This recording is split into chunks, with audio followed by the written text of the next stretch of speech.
Bismillahirrahmanirrahim. Alhamdulillahirabbil alamin.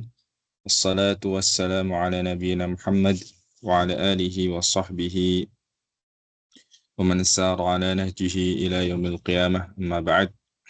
Allahumma Allahumma anfa'na bima 'allamtana wa 'allimna ma yanfa'una wa zidna ilma. Allahumma amin. Insyaallah pada kesempatan kali ini kembali lagi kita lanjutkan membaca serta menerjemahkan hadis-hadis dari kitab Umdatul Ahkam karya Al-Hafidh Abdul Ghani Al-Maqdisi rahimahullahu ta'ala dengan penjelasan ringkas yang ditulis oleh Fadilatul Syekh Dr. Mansur As-Saqub hafizahullahu ta'ala. Dan kita masih di Kitab At-Taharah. Kitab At-Taharah bab masih di bab Dukhulul Khala wal Istitabah ya. Masih di bab Dukhulul Khala'i wal Istitabah, itu masuk ke bab-bab berkaitan tentang buang hajat dan juga bersuci dari buang hajat alias cebok. Baik, kita sekarang masuk ke hadis yang ke-20 hadis nomor 20. Penulis rahimahullahu taala yang membawakan sebuah hadis dari sahabat yang mulia, yaitu Abdullah bin Abbas radhiyallahu taala anhuma. An Abdullah bin Abbas radhiyallahu taala anhuma, dari sahabat yang mulia Abdullah bin Abbas. Beliau ini adalah anaknya Abbas, yaitu paman Nabi sallallahu alaihi wasallam. Saudaranya Abdullah Berarti Abdullah bin Abbas ini adalah anak paman Nabi SAW, berarti sepupunya beliau.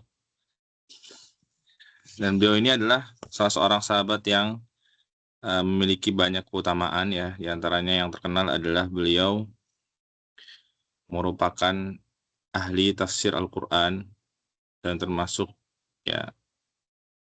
di antara sahabat yang paling berilmu di antara sahabat yang lainnya, terutama tentang tafsir Al-Qur'an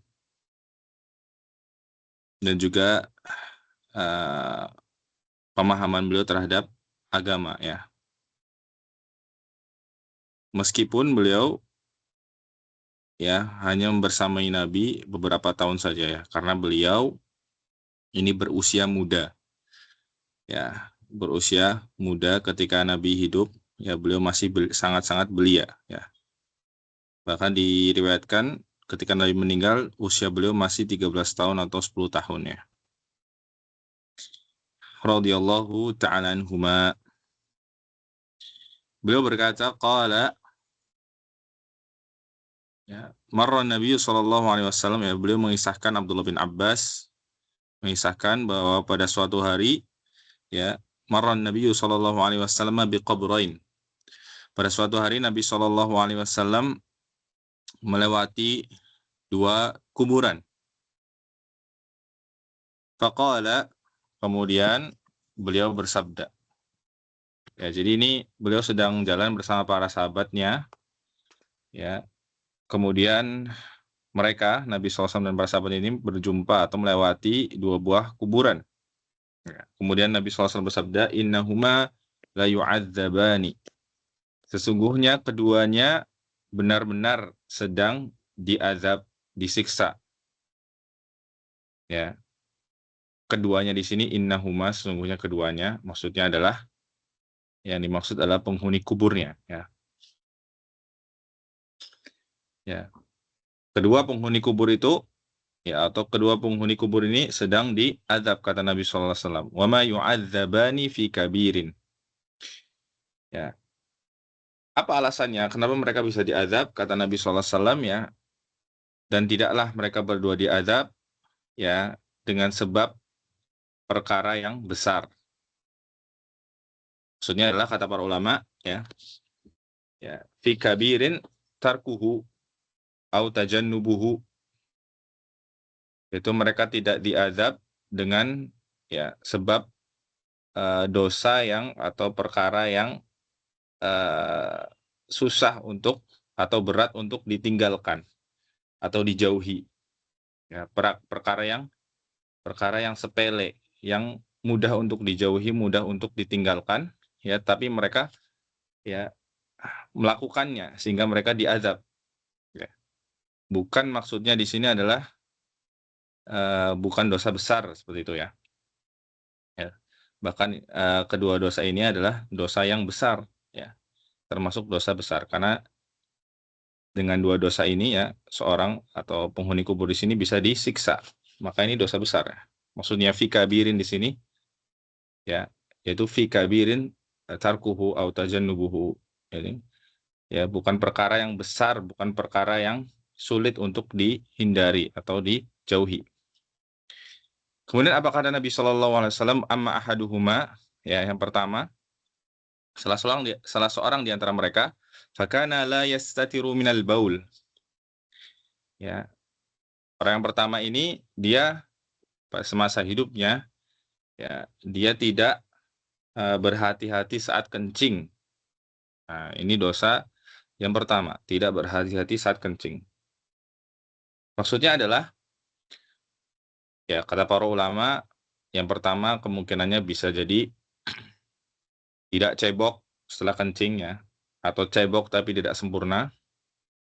Kemudian yang kedua, maksudnya adalah ya dia kencing tapi kencingnya kemana-mana sehingga menodai ya membuat najis badan serta pakaiannya atau tempat sholatnya. Ya, dia tidak berhati-hati, tidak peduli. Ya, kencingnya kemana-mana sehingga menodai, menajisi pakaian serta badannya. Atau bisa jadi di sini la yastatiru ya secara bahasa artinya tidak bersembunyi ya atau tidak menutup diri. Ya. Bisa saja kemungkinan kedua maksudnya adalah dia tidak menutup auratnya dengan baik ketika kencing. Artinya ya ketika kencing dia tidak berusaha untuk menutup diri sehingga auratnya bisa terlihat oleh orang lain. Ini juga termasuk dalam perkara ini. Ya, la yastatiru minal baul. Di riwayat lain disebutkan ya la yastabri'u minal bauli, dan juga riwayat yang menyebutkan la yastanzihu minal bauli. Ya, maknanya mirip-mirip seperti yang tadi kami jelaskan ya. Bisa jadi yang pertama dia tidak cebok ya ketika kencing atau ceboknya kurang sempurna. Yang kedua dia kencing ya tapi kencingnya kemana-mana sehingga menodai yang membuat najis badan serta pakaiannya. Bisa jadi yang ketiga dia tidak ya menutup diri ketika buang air sehingga auratnya terlihat oleh orang lain. Ya ini semua bisa masuk ke dalam makna ini. Kemudian wa ammal akharu, adapun yang kedua kata Nabi sallallahu alaihi wasallam, apa sebabnya yang kedua, dosanya apa yang dia lakukan? Fakana yamshi bin namimah. Dahulu ketika dia hidup ya, dia yamshi, dia berjalan dengan adu domba. Maksudnya adalah dia sering ya berbuat adu domba ya, sering membuat permusuhan di antara orang-orang, sering memprovokasi ya, sering membuat kegaduhan ya, sering membuat fitnah ya di antara manusia ya, adu domba. Kemudian apa kata Abdullah ibnu Abbas di sini, fa akhadha jaridatan rotbatan ya.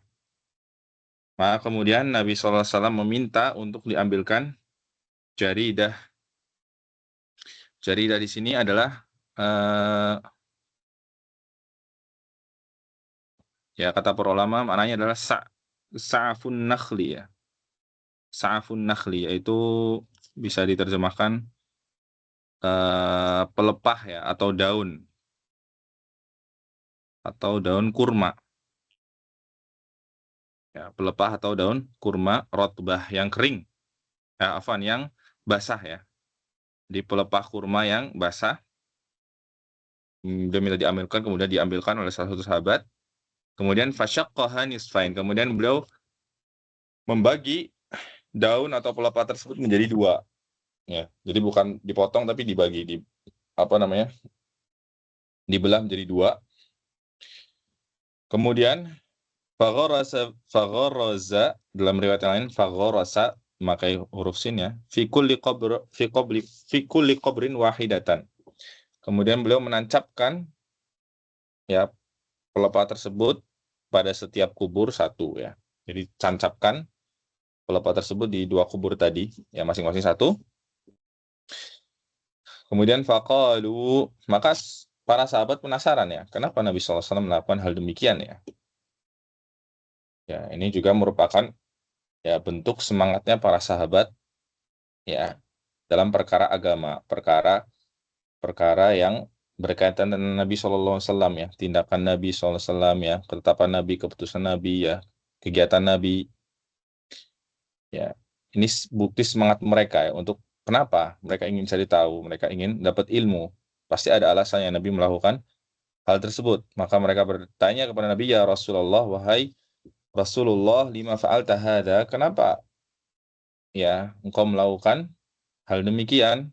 Qala, beliau menjawab, la'allahu yukhaffafu anhuma ma lam yaibasa. Ya. Karena Nabi, aku melakukan hal demikian ya karena ya aku berharap semoga Allah Subhanahu wa taala meringankan azab keduanya, siksa keduanya selama ya pelepah ini belum kering. Ya. Jadi Nabi SAW berharap ya semoga Allah meringankan kedua azab atau meringankan azab kedua orang ini ya sampai pelepahnya ini kering. Hadis ini diriwayatkan oleh Al-Imam Al-Bukhari dalam Kitabul Wudu ya. Dan juga Al-Imam Muslim dalam Kitabut Thaharah. Baik. Kemudian kita akan baca penjelasan ringkas dari Syekh Dr. Mansur. Ya, beliau mengatakan marra Nabi sallallahu alaihi wasallam bihaitin min hitanil Madinah.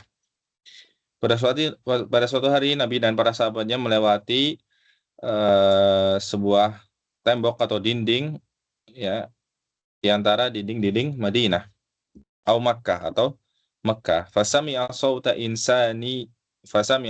insanaini yu'adzabani.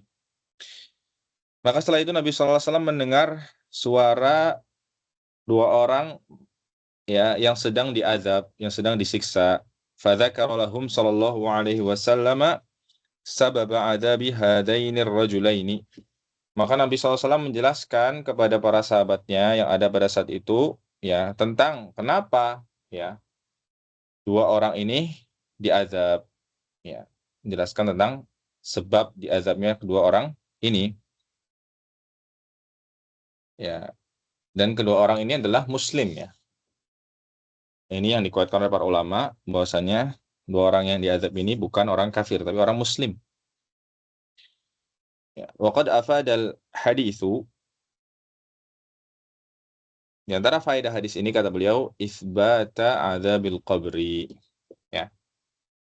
Ya, hadis ini ya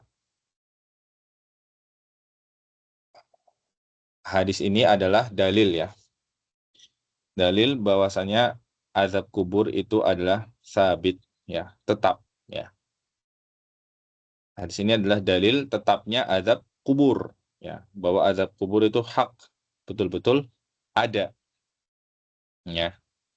Betul-betul ada dan betul-betul terjadi. Wa nassal ulama'u ala wujubil imani bihi. Dan bahwasanya para ulama ya telah menetapkan ya kewajiban beriman terhadap azab kubur, adanya azab kubur.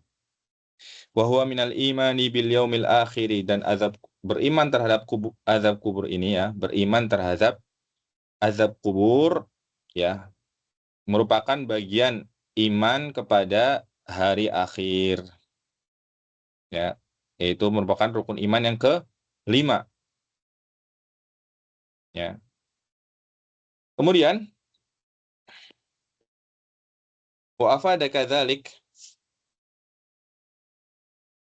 faedah yang kedua dari hadis ini adalah al-amra bitawaqqin najasati 'alal badani wa thawbi, atau 'alal badani wa thawbi ya. Hadis ini juga ya menunjukkan perintah ya untuk apa? Menjaga badan dan pakaian dari najis ya. Ini perintah. Berarti kalau perintah dikerjakan itu berpahala ya. Bahkan ini hukumnya wajib ya kan. Kita tentu diwajibkan sholat, dan sholat itu syarat sahnya diantaranya adalah bersih dari najis badan, pakaian, dan tempat. Maka di sini menunjukkan perintah ya untuk menjaga diri dari najis, menjaga diri dan pakaian dari najis, dan juga tempat ya. Wa anna adama tanazzuhi minan najasati sababun min asbabi adzabil qabri ya. Kita boleh di sini bahwasanya ya, adama tanazzuh ya, tidak bersihnya diri dari najis-najis ya, ini merupakan sebab di antara sebab-sebab azab kubur ya. Merupakan sebab di antara sebab-sebab seorang diazab di dalam kubur ya. Jadi demikian. Kemudian wa taharruzu min kulli najasatin huwa khuluqul muslim, dan at-taharruz menjaga diri dari kulli najasah, dari semua jenis najis ya, baik najis kecil ya, kencing bayi yang belum makan sesuatu apapun ya, kecuali ASI, ataupun najis besar, najis mughalladhah, semisal anjing, air liur anjing ya, dan juga najis yang pertengahan ya, seperti kencing manusia ya, kotoran manusia, dan umumnya najis-najis ya. Semuanya kulli najasah, semua najis. Ya, kita wajib menjaga diri ya. Maka menjaga diri dari najis ini termasuk khuluqul muslim, termasuk bagian dari akhlak seorang muslim ya. Akhlak mulia seorang muslim. Qala ta'ala, Allah Subhanahu wa taala berfirman dalam surat Al-Muddatsir, wa thiyabaka fatahhir, dan pakaianmu maka sucikanlah dia. Ya, bersihkanlah dia, sucikanlah dia. Ya, dari najis-najis, dari kotoran-kotoran. Ya. Wa mimma yadkhulu fi ma'naha ya. Dan termasuk yang termasuk di dalam makna ayat ini, wa thiyabaka fatahhir, adalah ya, selain ada makna-makna yang lain tentunya al-amru ya bitawaqqin najasati fi thiyabi wa ghairiha, yaitu perintah dari Allah Subhanahu wa taala kepada Rasul sallallahu alaihi wasallam dan juga kita umatnya ya, untuk menjaga diri ya, menjaga diri badan maupun pakaian dari najis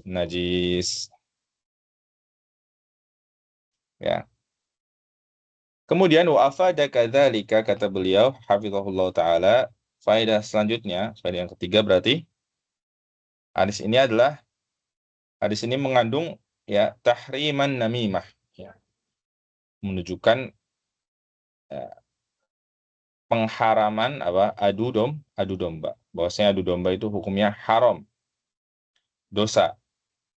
Wahya naqlul kalami ala wajhil ifsad ya. Pengertian dari namimah di sini adalah naqlul kalam ala wajhil ifsad, yaitu menceritakan ya perkataan orang lain kepada orang lain ya, dengan tujuan membuat kerusakan, membuat permusuhan, membuat pertengkaran.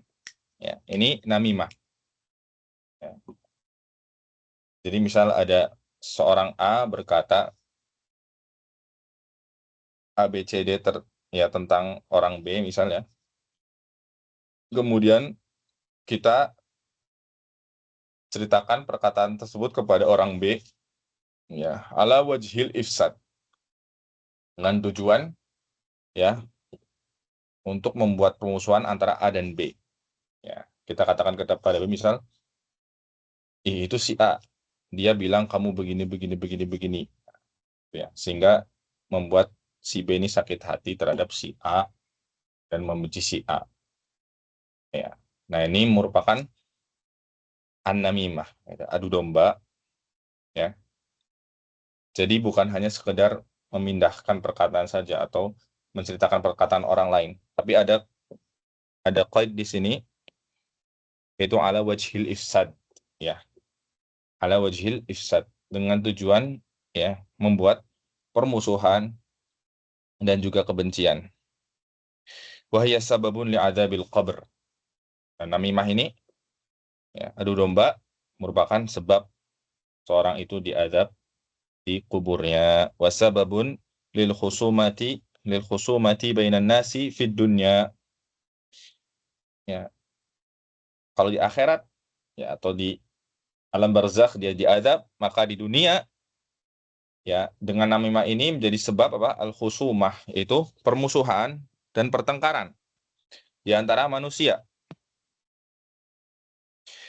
Fakam awrasat min khusumatin wa awqa'at min qati'atin wa awradat fi adabin wa hiya ahaddu minas sayf wa amarru minal alqam. Ya.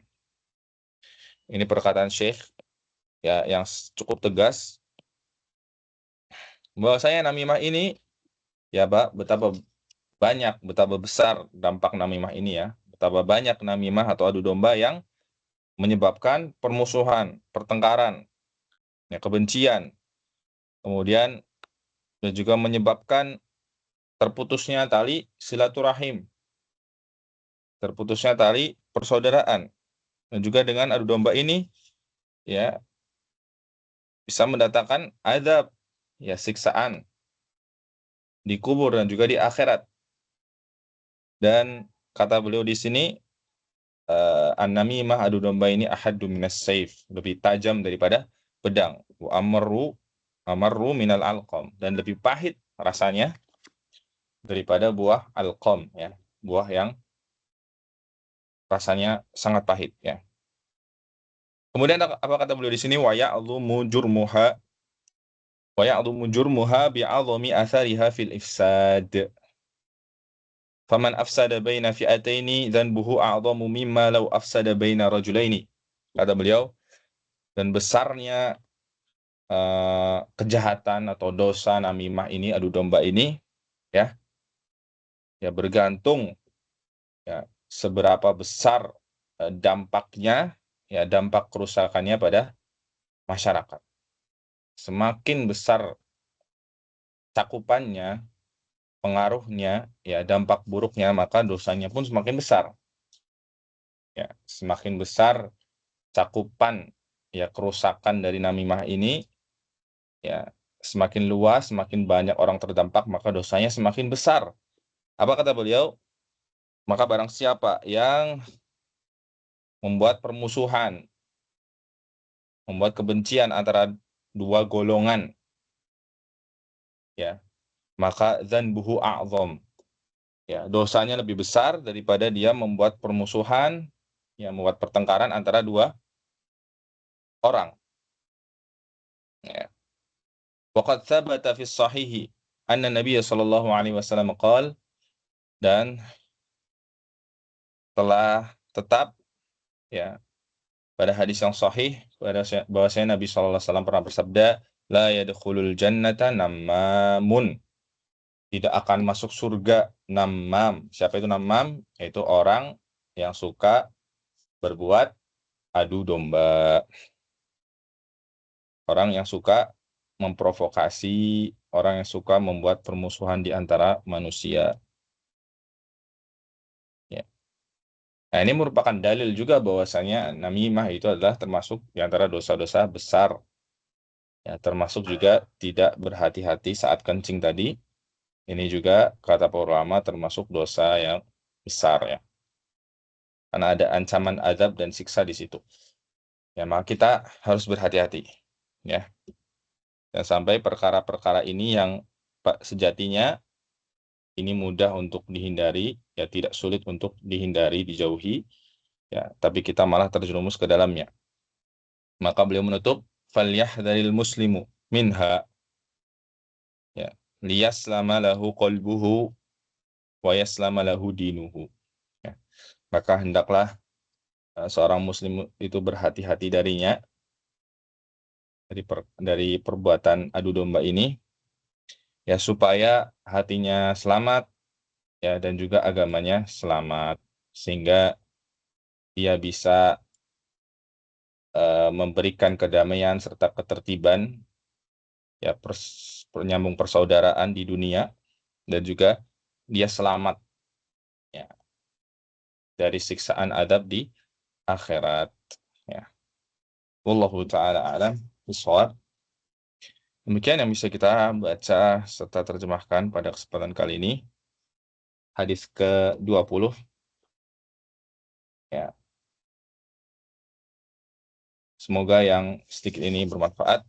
Subhanakallahumma bihamdik, asyhadu an la ilaha illa ant, astaghfiruka wa atubu ilaik. Shallallahu ala nabiyina Muhammad wa ala alihi washabihi ajmain wa akhiru da'wana alhamdulillahi rabbil alamin.